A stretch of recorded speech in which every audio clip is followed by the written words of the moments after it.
anak pendiam dengan rahasia gaib, pindah ke Jawa Timur bersama ayah guru honornya.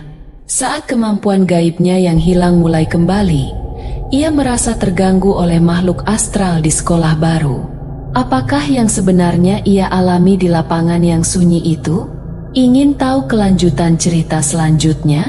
Tonton video ini sampai habis dan jangan lupa gunakan headset agar ceritanya lebih terdengar menyeramkan.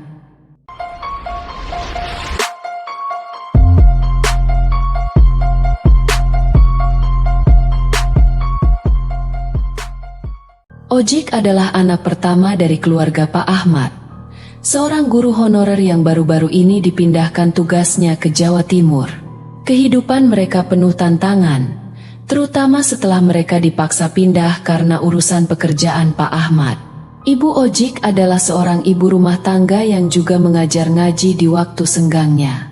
Ojik, anak yang pendiam dan sulit bergaul, memiliki sebuah rahasia yang tidak diketahui kedua orang tuanya. Ia memiliki keistimewaan untuk melihat dan berinteraksi dengan makhluk astral sejak usia 5 tahun. Ketika mereka pindah ke Jawa Timur, Ojik merasa kehilangan kemampuannya secara tiba-tiba. Tidak ada lagi gangguan dari makhluk-makhluk astral atau kemampuan gaib yang biasanya ia miliki. Hidupnya berubah 180 derajat dari kehidupan di Jawa Tengah, di mana mereka terpaksa menghadapi krisis finansial, penyakit malaria, dan bahkan kebakaran rumah yang membuat mereka harus tidur di pinggiran kota. Namun, seminggu setelah keterpurukan ini, kemampuan gaib Ojik mulai kembali lagi, meskipun tidak sepenuhnya seperti sebelumnya. Kini, ia hanya bisa merasakan kehadiran makhluk astral, bukan melihat atau berbicara dengan mereka seperti dulu. Di sekolah barunya, Ojik mulai bergaul dengan anak-anak sebayanya. Meskipun ia masih cenderung pendiam, ia mulai menunjukkan tanda-tanda keberanian yang sebelumnya tidak pernah ia tunjukkan. Saat bermain peta umpet di lapangan sekolah, Ojik seringkali menjadi penjaga yang harus mencari teman-temannya yang bersembunyi. Namun, bagi Ojik, mencari teman di tengah-tengah lapangan yang tandus dan sunyi adalah sesuatu yang menakutkan, terutama karena kemampuannya yang sedang kembali. Pada suatu sore, setelah sholat Asyar, Ojik dan teman-temannya berkumpul di lapangan sekolah. Ojik, dengan hati-hati dan penuh konsentrasi, menghitung hingga selesai untuk memulai permainan peta umpet. Saat ia membuka mata, suasana menjadi hening. Di bawah 2 pohon talok yang menjadikan gawang lapangan, Ojik memulai perjalanan menyusuri lapangan yang sunyi. Lapangan itu terletak di perbatasan antara beberapa rukun tetangga, menjadi penghubung antar daerah di sekitarnya. Di ujung lapangan terdapat pabrik pembuatan ban yang selalu sepi ketika sore hari tiba. Sisa-sisa ornamen ban bekas menambah kesan sunyi dan misterius di tempat itu. Permainan berlangsung dengan aturan sederhana, namun bagi Ojik yang memiliki keistimewaan, menjaga tempat mulai permainan tidaklah mudah. Ia seringkali merasakan kehadiran makhluk astral di sekitarnya, membuatnya bingung dalam mencari teman-temannya yang sebenarnya.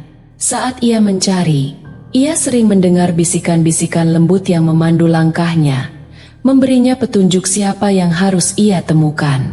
Setiap kali ia menemukan salah satu temannya, Ojik merasakan kepuasan yang mendalam.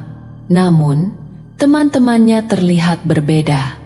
Mereka berdiri di bawah pohon talok tanpa bergerak atau berbicara, hanya diam 1000 bahasa. Hal ini membuat Ojik bertanya-tanya, apakah yang ia temukan sebenarnya adalah teman-temannya yang nyata atau hanya bayangan dari dunia lain. Ketika adzan maghrib berkumandang, Ojik dan teman-temannya akhirnya berhenti bermain.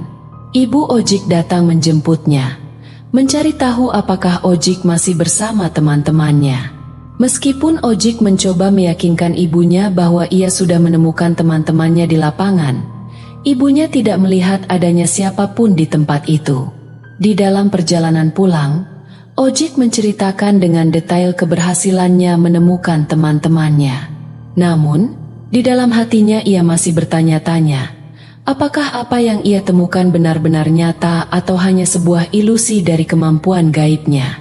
Di tengah perjalanan, ketika mereka hampir sampai di rumah, mereka dihadang oleh Robert, salah satu teman Ojik yang ia temukan tadi sore di lapangan. "Tante, dari mana Ojik?"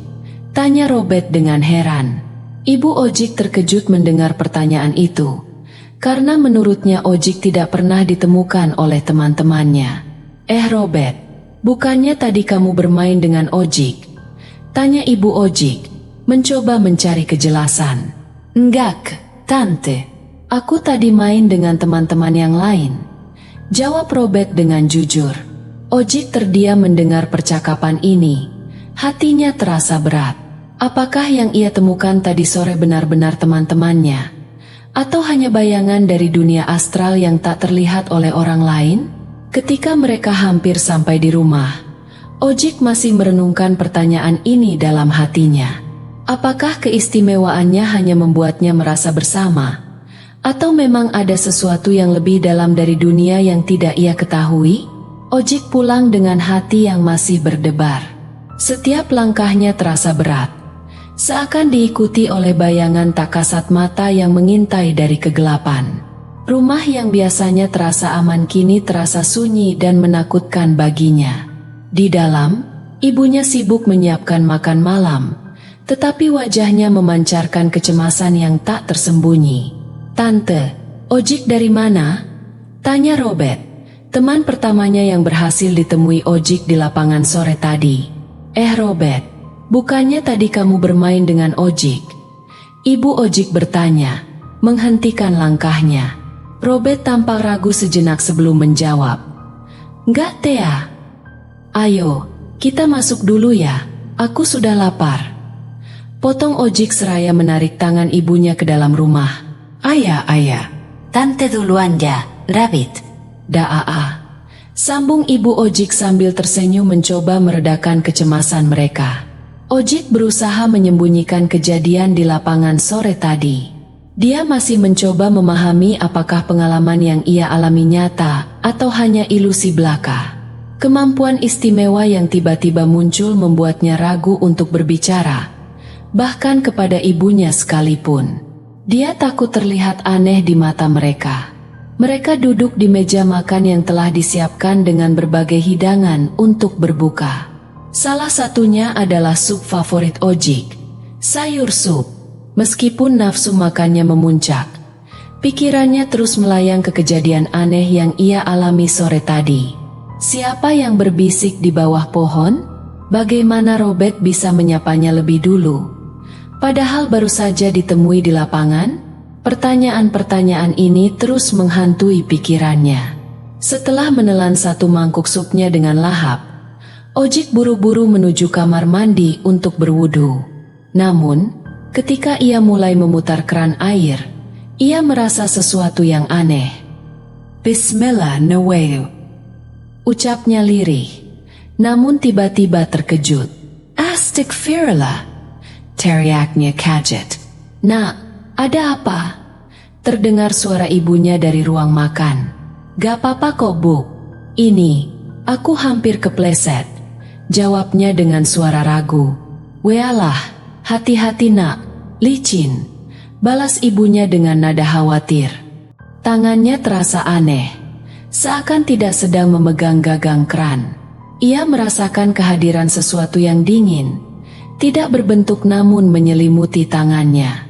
Ojik hanya bisa menebak-nebak, hanya ditemani cahaya redup dari lilin di kamar mandi. Dalam ketakutannya, ia segera menyelesaikan wudhunya dan bergegas pergi. Namun, saat ia berbalik untuk melangkah, sebuah benda berbentuk bulat tiba-tiba menggelinding di depannya. "Astagfirullah, tikus!" Gumamnya mencoba menyemangati dirinya sendiri, meskipun sebenarnya yang ia temukan adalah sebuah benda yang berbau sangat anyir. Dengan hati-hati, ia melangkah keluar dari kamar mandi dan menuju ruang sholat. Setelah menyelesaikan sholat maghrib, ia melanjutkan dengan mengaji, sesuai rutinitas harian yang ditanamkan oleh ibunya, seorang guru ngaji yang tekun. Namun, kekhawatiran Ojik terhadap kejadian yang baru saja dialaminya membuatnya sulit berkonsentrasi sepenuhnya. Ketika ia kembali ke ruang tamu setelah mengaji, ia mencoba untuk melupakan kejadian tadi sore. Namun, pikirannya kembali melayang saat ia duduk di depan televisi, mencoba menemukan ketenangan. "Buk, tadi benar ya Robert adalah temanku?" tanyanya pada ibunya dengan raut wajah yang mencoba untuk tetap tenang. "Iya benar. Tadi Robert." "Odo opo? Enike. Bukannya tadi kamu bermain dengannya di lapangan?" Ibunya menjawab dengan sedikit curiga. Iya kok. Tadi bermain bareng." "Hehe," jawabnya cengengesan, berusaha menghilangkan kecemasan di wajahnya. Namun, dalam lubuk hatinya, Ojik masih merasa tidak yakin. Kekhawatirannya semakin membesar ketika ia menyadari bahwa ia tidak memiliki janji dengan teman-temannya setelah sholat tarawih malam itu. "Loh, iya kan kemarin aku tidak ada janji dengan mereka. Setelah tarawih, aku hanya pulang. Artinya, tadi." "Iya benar," bisika liri terdengar di kepalanya. Gelanduang gelanduang. Pok. Cayaknya panik. "Ayah, ada apa?" Jawaban datar terdengar dari kejauhan. "Ya sudah Bu, gak apa-apa kok. Ini, aku hanya sedikit kaget," jawabnya dengan nada berusaha untuk tetap tenang. Ojik berusaha untuk tidak membiarkan ketakutannya terlalu menguasainya saat ia melanjutkan untuk menyelesaikan beberapa rukuk yang ia baca di Al-Quran. Setelah merapikan tempat sholatnya, ia berjalan menuju ruang tamu. Buk, panggilannya pada ibunya. "Ibu ada di mana ya?" Tadi sepertinya ibu menjawab. Gumamnya sambil menggaruk-garuk badannya karena belum mandi. Tuk. "Assalamualaikum." Salam ibunya dari pintu depan. "Waalai." Salam terhenti. "Nak, salam ibu kok nggak dijawab?" Ibunya mengelus kepalanya.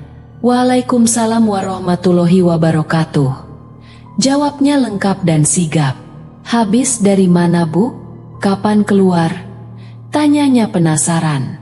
"Loh, kan tadi sore setelah sholat asyar. Waktu kamu pergi ke lapangan, ibu sudah bilang." "Nak, habis asyar ibu ke rumahnya Pak RT. Nanti ibu pulangnya agak telat. Tapi ibu sempat masak sup agar ketika kamu pulang dan ibu tidak ada, kamu bisa buka sendiri." Jelas ibunya seperti yang sudah-sudah. "Iya sibuk, terus yang tadi?" Tunjuknya ke arah suara. "Tadi siapa?" tanya ibunya kebingungan. "Yum owaye Buk. Masakannya enak banget. Seperti biasanya." "Hehe." Tawanya coba menyamankan suasana. Meskipun berusaha menyembunyikan ketakutannya, alasan-alasannya terasa rapuh. Ojik hanya ingin satu hal, yaitu menjauh dari gangguan yang ia alami. Setelah menghabiskan makan malam dengan ibunya, ia segera menuju kamar mandi untuk membersihkan diri. Setelah selesai, ia merasa sedikit lebih baik. Namun, saat ia hendak kembali ke ruang tamu, sebuah suara gemuruh menggetarkan rumah mereka. "Allahu Akbar!" teriaknya spontan. Dengan takut, ia melihat sebuah benda berbentuk bulat bergulir di lantai.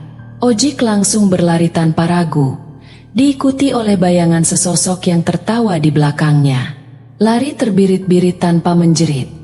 Ojik mencoba menghindari bayangan yang meneror dirinya. Di dalam, Ojik terus berteriak minta tolong pada ibunya yang panik di dalam rumah.